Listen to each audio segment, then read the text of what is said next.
If you've ever been a renter, you know it's stressful to find a place with everything you love and nothing you don't. But did you know Zillow does rentals? It makes the search so easy. They have filters for pretty much everything, so you can find that place that's in your budget, but also isn't a shoebox.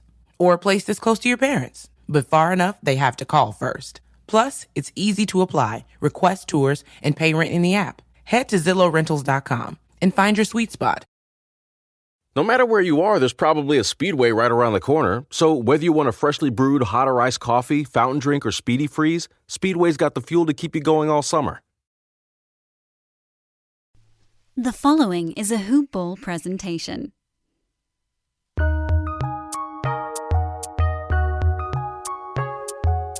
Welcome to the Fantasy NBA Today podcast.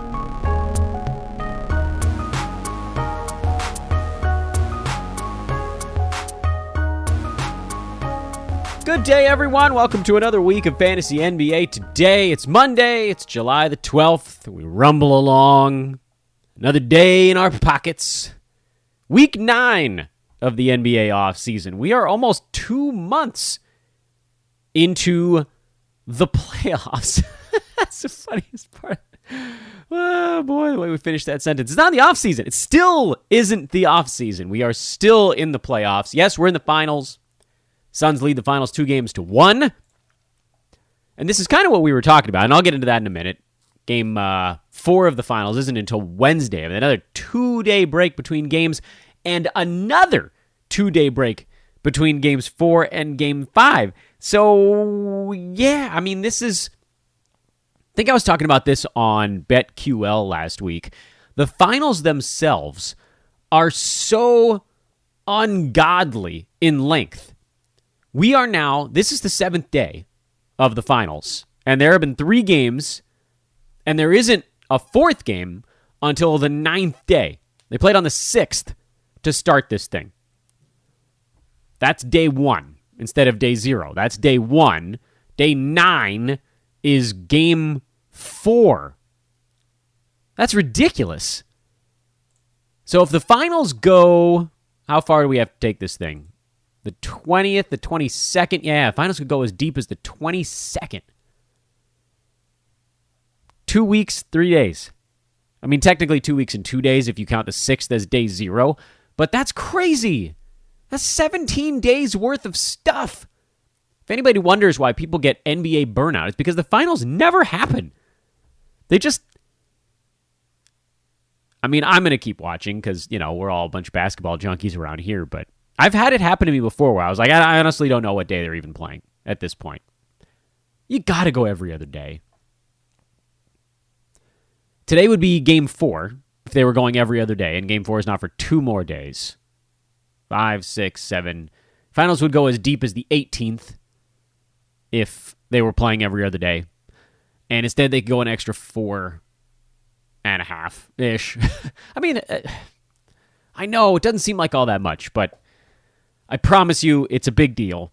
And they want to make sure ABC wants to get all these games, so they want to try to find good days, get them into prime time, get that Saturday slot, whatever it is. In any event, they've been fun, at the very least. I still hate the fact that there's 2 days off between games repeatedly during these finals, but they have been fun, and we'll talk about those in a minute. We're also going to talk about the Denver Nuggets as we finish up our curlicue that was the Northwest Division. And tomorrow we'll break into the Southwest, which is not at all the Southwest, but it's fine. We don't... If I'm going to worry about finals taking 2 days off, I have to let something go, says Old Man Yelling at Cloud. And that is the nomenclature of what the divisions are actually called. Because, look, I mean, we had Minnesota and Oklahoma in a Northwest Division. So obviously that part doesn't make any sense. I am Dan Besbris. Dan Besbris. You can follow me on Twitter at that same name, DanBesbris.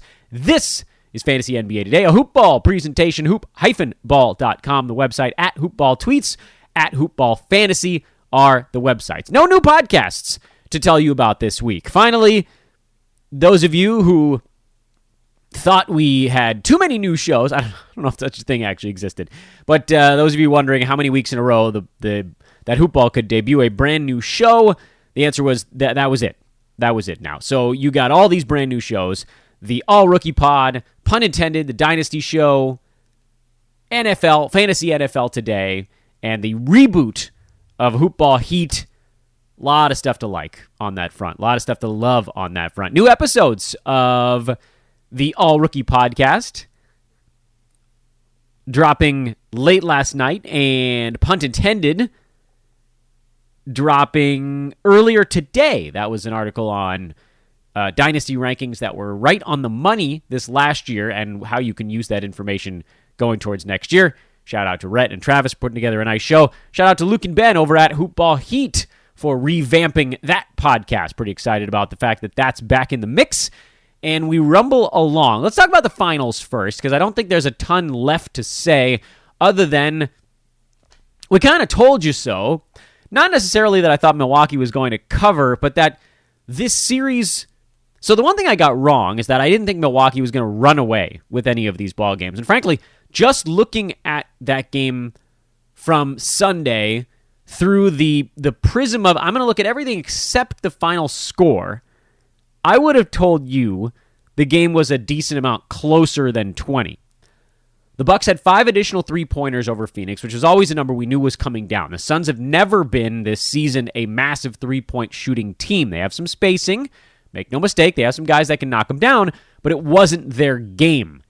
And the fact that they hit all of those threes in game 2 sort of made me at least believe that they were due for a statistical regression. Meanwhile, over on the Bucks side, I thought you were going to get a better game out of a guy like a Chris Middleton, even though it looked like no one was slowing Giannis down. So we looked at that number of 222, and I think what we said on Friday's show was there was a tiny bit of wiggle room on an under if Phoenix didn't shoot the lights out, and certainly as series progress, you tend to see them slow down by a possession or two.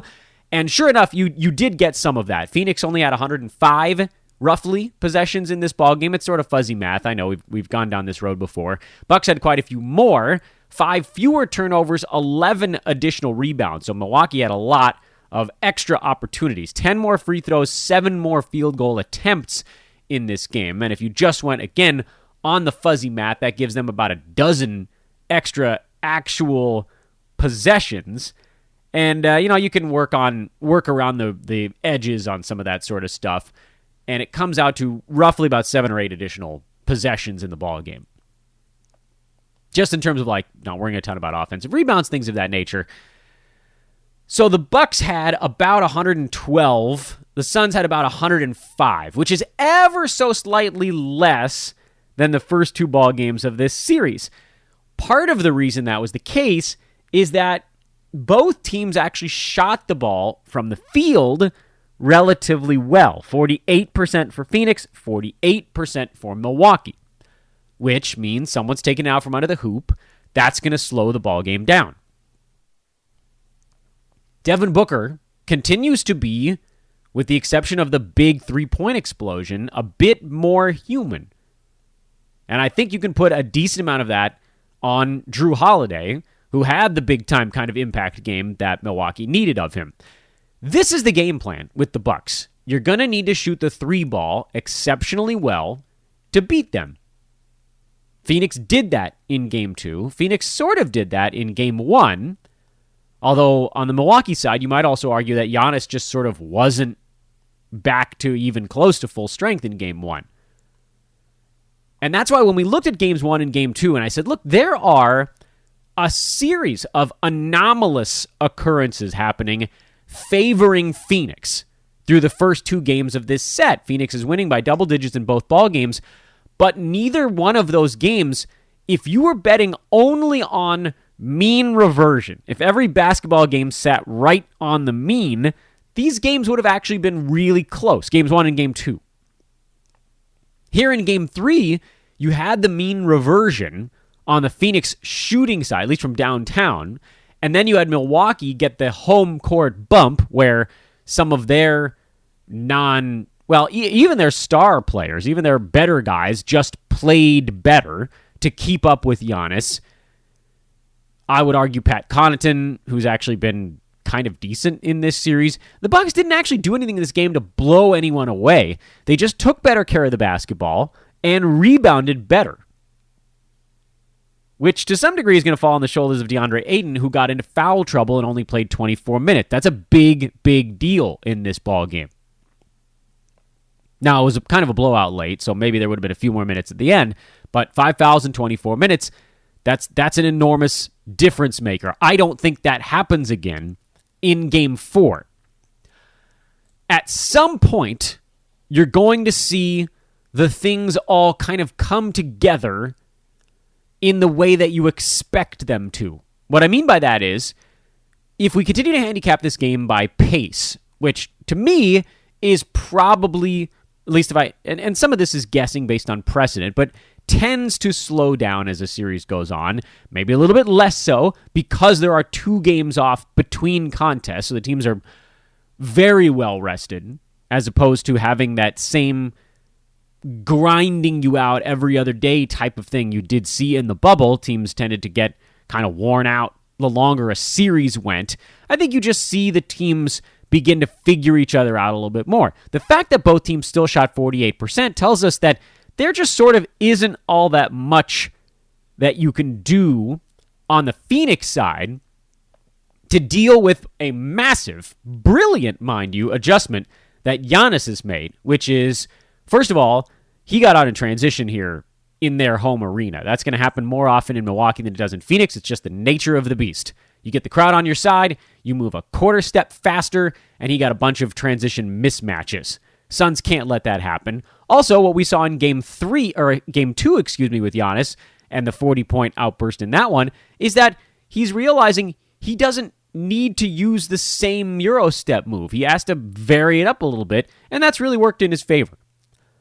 Sure enough, back at home, Jrue Holiday shot the jumpers better, Middleton shot his jumpers better, and then Milwaukee had 14 threes, which still wasn't all that much for them. But if Giannis is going to be this efficient, then hell yeah, let the dude shoot. He also shot 77% at the free throw line on 17 attempts. That's a really big deal. That's a lot better than he'd been doing in the playoffs so far. A little bit of confidence goes a long way. If he goes on like a 2 or 3 game binge where he's shooting 75 to 80% at the line instead of 55, that's a lot of points. That's 2, 3, 4 points a ball game right now. All of that to say, Jay Crowder actually still shot the ball well for Phoenix. Devin Booker will be better in the next ball game. Jrue Holiday will probably be worse in the next ball game. And at some point, you're going to see a team win and fail to cover. So far, the favorite has won and covered in each of the 3 games of this series so far. You had 2 overs and now a ever so slight under. And I believe the fact that we're seeing the total being adjusted down by 1.5 is an indicator that odds makers also believe you're starting to see some slowing of the series. I happen to think they're right. Because while Booker shoots better, I don't see how Crowder shoots as well as he did. Chris Paul, maybe he replicates it. Ayton, same thing. Like, by and large, other than Devin Booker, the Suns shot the ball pretty damn well in that ball game yesterday. And for Milwaukee, everybody pretty much shot the ball well, with a few rare exceptions of guys like Jeff Teague, Thanasis Antetokounmpo, Jordan Nwora, Bryn Forbes, largely garbage time. Those guys went a combined 0 for 8. If you pull that mess out of the overall number, then they're 48% shooting. So, like, the 48% shooting is very clearly an issue with the fact that we had to compute these numbers with the last little bit of the ball game. If what we should probably be doing is just looking at it before you got into garbage time. So they made 43 of their 90 buckets in the ball game. If they made 43 out of 82, like you take out the garbage time misses, then suddenly they're shooting like 52.5%. Do I think they shoot that well again in the next one? I don't. I really don't. I don't know what Phoenix is going to do about Giannis, other than get the ball out of his hand, but he's made some really critical adjustments here in the postseason that he doesn't have to do in the regular season if he doesn't want to, and that is some short-range game that's not zero-range game. It's a big deal. It's a really huge difference in the way that teams can guard him. He's so long and so fast that you can't wall him off from getting past the 3-point line. You have to just be okay with him getting to like the edge of the paint, and then the hope was that you could draw an offensive foul or force him into a weird look. He's overcoming that right now, but you can bet your butt Phoenix is working on strategies to combat it at a better strength. So I think Game 4 is the one we finally get a tight one. I probably take the Suns to cover the 4.5 points because I think it's going to be a really close one, and I also think it's staying lower scoring. At some point, the teams are going to have a game where they don't shoot quite so well, and the last one just barely went under. I think this one probably goes under by about 2 or 3 extra possessions and finishes around 216 or so. So leans, and we'll talk more about this as the week goes on because that game's not until Wednesday for what stupid reason, but we'll talk more about it between now and then. Let's dive into Denver. Because the Denver Nuggets are a team that are going to be dealing with an injury situation next year. I'm trying to think of the way to talk about Jamal Murray without just feeling down overall, but we'll just go through it piece by piece. First of all, Paul Millsap, who they gave $10 million to for I don't know what reason this last year, he's off the books now for the second season in a row. I can't imagine they're going to bring back a 36-year-old Millsap on another deal where he's expecting to play any kind of meaningful minutes. Also coming off the books, JaVale McGee, who was a short-term deal, 1-year deal with the Cavaliers. They traded him mid-season. He was making $4 million. But everybody else, as you guys know, this type of stuff tends to come in with raises. Will Barton has a player option for $15 million. He's almost definitely going to take that because dude ain't getting $15 million on the free agent market. And Jamal Murray's making $32. Jokic, $31. They got $2 million raises. Aaron Gordon actually has the reverse contract. His is going down in salary next year, but he's still at $16.5 million. JaMychal Green, $7.5 million. Facundo Campazzo, $4 million. Michael Porter Jr., $5 million. And then Monte Morris has a non-guaranteed $8.3 million, but I'm sure they'll keep that around because of, the no Jamal Murray until probably February or March. Denver, from a fantasy standpoint, and this is reality-wise, things don't change all that much for the Nuggets because JaVale McGee wasn't playing, and Millsap was splitting his time among a bunch of different guys, including Michael Porter Jr., JaMychal Green.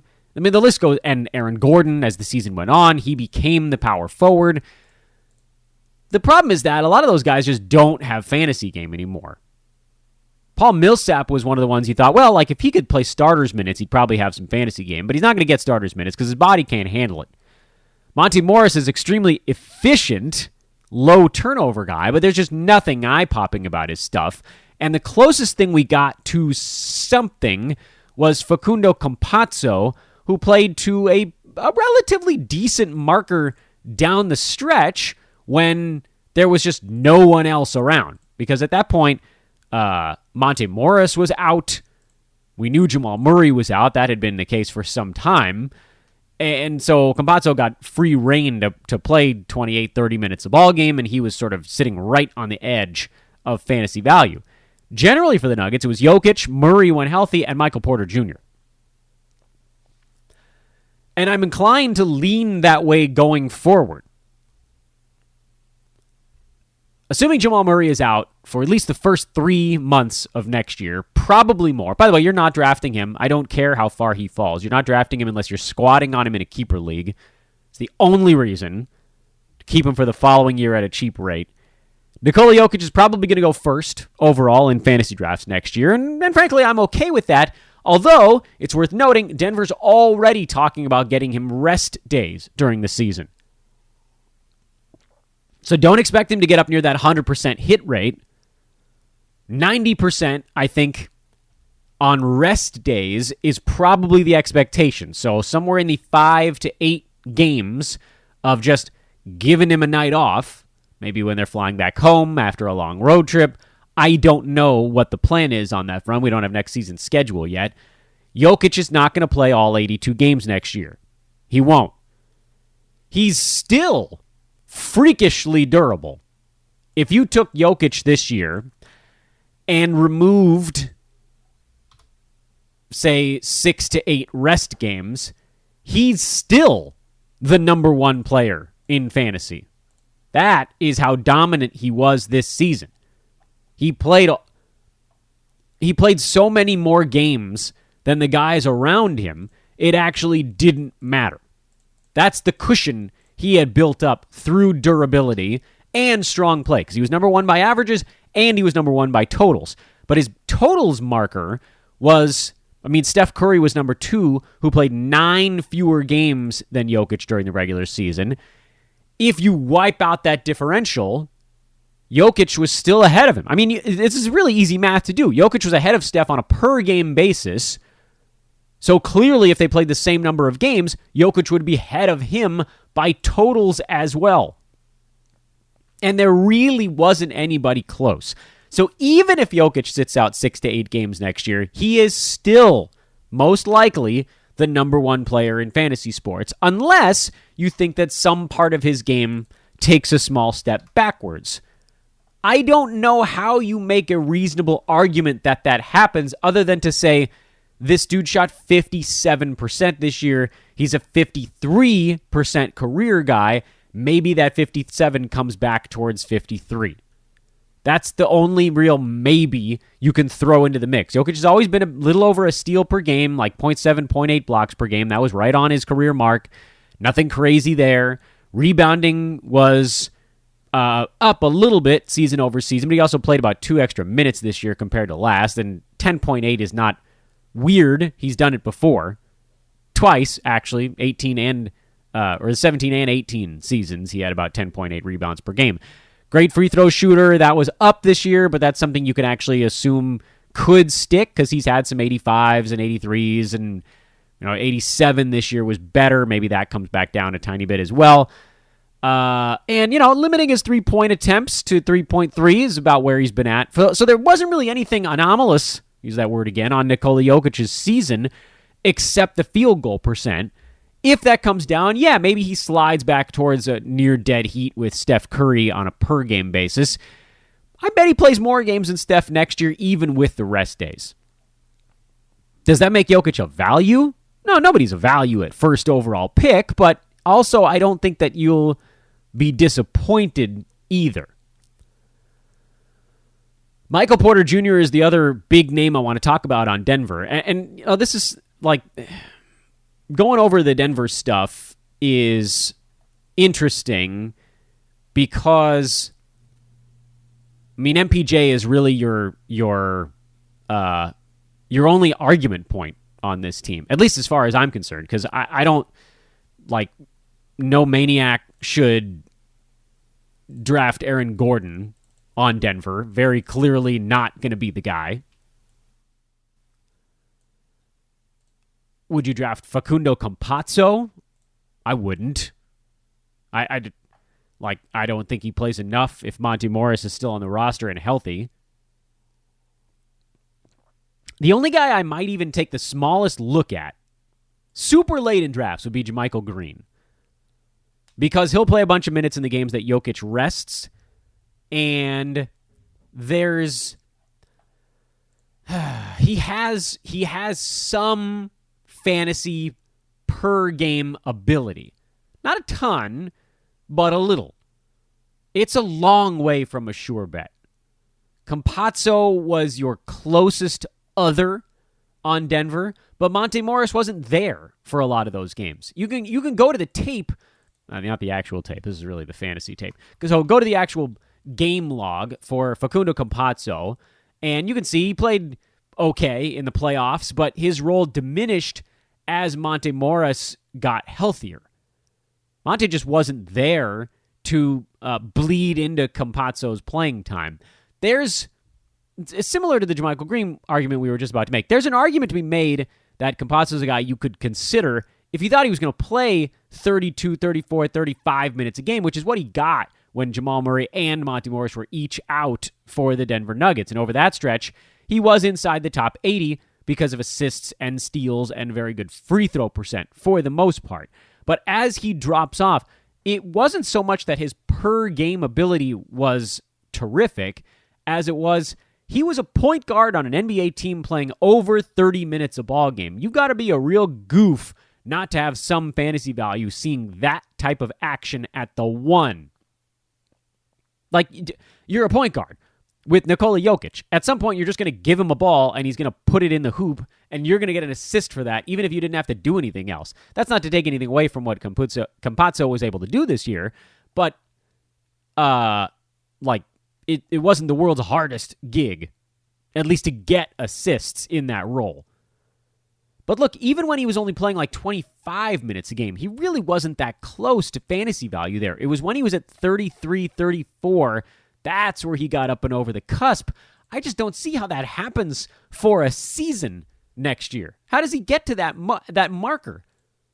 The way he gets there is if Monte Morris is not around. So keep a close watch on that. I'd be floored if Denver didn't guarantee Morris's deal and keep him around. There's a ton of non-guaranteed money for him, but he's been a really good player for them, and he probably starts if he's healthy. But he won't put up enough to do fantasy stuff either, unless he magically gets 32 minutes a game, and I guess that's possible. But would I blow a draft pick on these guys? Maybe my 15th rounder on Monte Morris? Yeah, you could talk me into that. If we find out he's starting during training camp. I just don't think there's enough meat on the bone there. So let's talk Michael Porter Jr., who in my estimation is the most interesting Denver Nugget fantasy player to try to break down for next year. Michael Porter Jr. had, by all accounts, kind of a weird year, but I actually thought a pretty good one. And I'm curious how the general public felt about the MPJ season. They should feel good about it. He missed games for COVID protocol, and then he clearly wasn't himself after coming back. But roll it all together, and he finished inside the top 30 on a per-game basis. 19.7 boards, 0.7 steals, a block, almost 3 3-pointers on 54% shooting from the field, and 79% at the free throw line. This is for the season now. That's not any kind of little stretch, and that's if you include, because it's the whole season, the games where he just didn't have his wind back after either being sick or quarantined or some combination of both. With no Jamal Murray, Michael Porter Jr. is going to get all the offense he can handle. For the season, he took 13.5 shots per game. Over the last 6 weeks of the regular season, he took 16 shots per game, which is basically the length of time Jamal Murray was out. I didn't actually look up the precise date. 15, 16 shots, somewhere in that range. And as we all know, guys, usage is value. Michael Porter Jr. is a pretty easy top 30 next year. And I would actually feel comfortable taking him anywhere around the 22 to 38 16-slot window. Because outside of the COVID protocol stuff he got wrapped up in, he was actually very durable this year. I think he missed like 1, maybe 2 other games the rest of the season. It's pretty remarkable that a dude who missed like almost 2 weeks with COVID protocol still got up and over 60 games played on the year. And so his totals value was right in line with his per game value. He's young, so there is that possibility that maybe, and look, like he missed the beginning of his career with injury stuff. But I saw a lot of good things from MPJ on the durability front this last year. I don't know that we can officially give him the 10th category because there just sort of isn't enough data available to say that that's coming. But what we can say is this dude is one of the best shooters. He's a knockdown shooter already in the NBA. Shot 45% from downtown this year. He's a great shooter. He blocks probably around a shot per game. He'll get you probably a little less than a steal per game. The rebounding should stick. The scoring should actually go up. I think he'll be in the 20s next year. And the question, I suppose, can he get the free throw percent up from 80 to like 83? Because if so, you're talking about a second rounder on a per game basis at that point. And there's actually an argument to be made that if Michael Porter Jr. plays 76 games this coming season out of 82, that his totals value could creep into the edge of the first round. It's pretty rare for me. You guys know this. It's pretty rare for me to talk about a hype guy maybe not getting enough hype. He was the one this last year. There were a lot of buzz dudes out there this most recent weird COVID sprint season, and MPJ is the one that hit. There's always the one. If you can find it, more power to you. I prefer to get the info first and then do our work after the fact, because if you took any of the other hype guys this season, you probably wore it.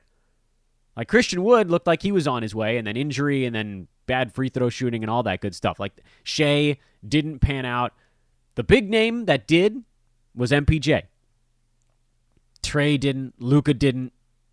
Luka was fine. Like he wasn't bad. But the rest of these guys, Booker, these hype guys didn't work. But Michael Porter Jr. did. My fear with MPJ is that someone's going to draft him at 20 next year, and that's going to wipe away most of his value. There are, I think, probably more than 20 guys I would have on my fantasy team. I'd rather have on my fantasy team ahead of Michael Porter Jr. But I'll tell you this. If you're getting, and we can, like, this last season is not going to be a great indicator of what we should expect of the draft order going forward. Like, if you take the top 20 names from this last season, you probably don't. You can't just say that's going to port over and that's the way it's going to be. But, like, if you look at the top 30 per game guys, and wipe out Kari Thomas in Houston, so you probably need to go to the top 31, which takes you as far as Jonas Valanciunas, Nikola Jokic, Steph Curry, Kyrie Irving, Kawhi Leonard, Jimmy Butler, Joel Embiid, James Harden, Kevin Durant, Damian Lillard, Nikola Vucevic, Kat, Miles Turner, Giannis, Jason Tatum, Freddie VanVleet, Bradley Beal, Chris Paul, Bam Adebayo, Drew Holiday. That's the first 20, by the way. Is there anybody in there that you'd want Michael Porter Jr. ahead of this coming season? Maybe Freddie VanVleet, because we really haven't seen him stay fully healthy for an entire year. I might go MPJ over VanVleet. Oh, that's a questionable call. Chris Paul, possibly. I can't imagine he stays as healthy as he did this last season again. But really going to be tough for MPJ to do better than top 18 on a per game basis. Is there anybody on that list you think takes a massive drop-off? I actually think Miles Turner might be better next year if the Pacers play with the way that they should. And maybe he's going to get deeper into the ballgame. He's probably not going to be top 13, so to say better is probably incorrect, but I think you probably see more games out of him at the very least. He's one I might consider. Let's go a little farther. Rudy Gobert, Clint Capella, Porzingis. Okay, well, there's one because of injury stuff. Sabonis, Paul George, Zach LaVine, and then you get to MPJ. So I don't, like, you might just see those guys drafted in front of Michael Porter Jr. I truly don't know. His ADP is going to, I think, open my eyes either in a good or a bad way for next season, and I just don't know which yet. That said, put him on the list of guys of interest for us, and he can go in the not old, the non-boring guys with potential upside that, like, there's actual beyond what he did this last season, largely because most of next year is going to be played without Jamal Murray. He's just going to have all he can handle. So to recap, I don't care about anybody on this team. It's not true. I think Michael Porter Jr. could actually do better. Nikola Jokic can't possibly do better, but you still got him in line for a possible, I'm going to call it a win, but it'd be close to one, or just like you get what you need out of him. And beyond that, you're probably leaving it alone unless we find out who's the starting point guard and we find out they're playing big minutes. Then you're looking at Monte Morris, Facundo Campazzo as very late potential grabs for those Denver Nuggets. And that's about all she wrote on the Nugs. Tomorrow, we break into the Southwest Division, looking forward to continuing our journey, and we are just a few short weeks away from, not the draft, because we don't pay much attention to that. If you want to talk about the draft, you can check out the podcasts I mentioned earlier in the show, the All Rookie Pod and the Punt Intended Dynasty Show. Those guys doing some wonderful work. You can follow me on Twitter at Dan Vespris. This is Fantasy NBA Today, a hoop ball presentation. Hey, go open an account over with our buddies at mybookie.ag. Let's all win some money together using promo code HOOPBALL. I'll tell you more about that on tomorrow's program because, I don't know, I'm tired. We're 30-some-odd minutes into an off-season show.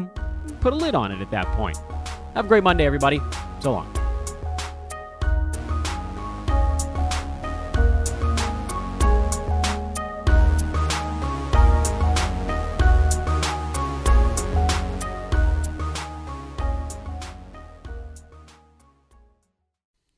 This has been a Hoop Ball presentation. If you've ever been a renter, you know it's stressful to find a place with everything you love and nothing you don't. But did you know Zillow does rentals? It makes the search so easy. They have filters for pretty much everything, so you can find that place that's in your budget, but also isn't a shoebox. Or a place that's close to your parents, but far enough they have to call first. Plus, it's easy to apply, request tours, and pay rent in the app. Head to ZillowRentals.com and find your sweet spot.